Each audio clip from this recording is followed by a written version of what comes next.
Hello and welcome to my channel. I'm Kat and I'm going to be talking about Nigella today, and I'll show you how I direct sow Nigella seeds. Nigella is a really beautiful and whimsical looking annual flower. I use it a lot as a cut flower, and both the seed pods and the flowers are useful for this. Nigella is a hardy annual. That means that you can sow the seeds in both the autumn and the spring. I'm going to show you an autumn sowing that I'm going to do. The seedlings will grow some roots, and then they will survive the winter, all being well, and they will grow quite early in the spring for me. I will do a spring sowing as well, and it's good to do a succession sowing of this because the flowers don't really last that long. So it's useful to do more than one sowing. You can get an array of colours, but predominantly blues, purples, pinks, whites.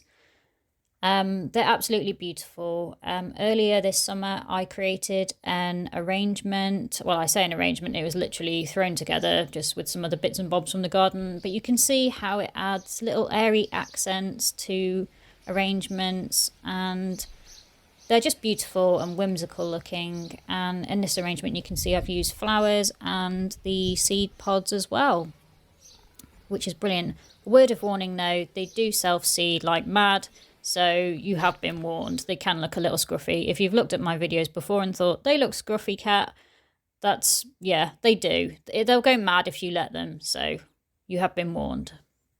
Right, into my little demo now.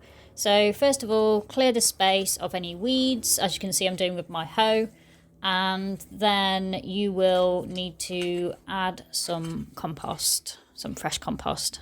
I did add some compost to this area not so long ago, so I'm only adding a little bit more. After adding compost, I used a garden fork just to move the compost around evenly and break up any large lumps and ensure I had a nice fine tilth to sow my seeds into. Then the soil was ready for the next step.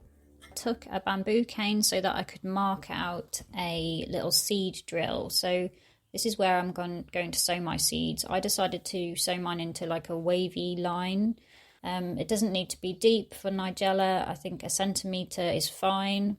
So just a shallow drill. As you can see, the seeds are pretty small.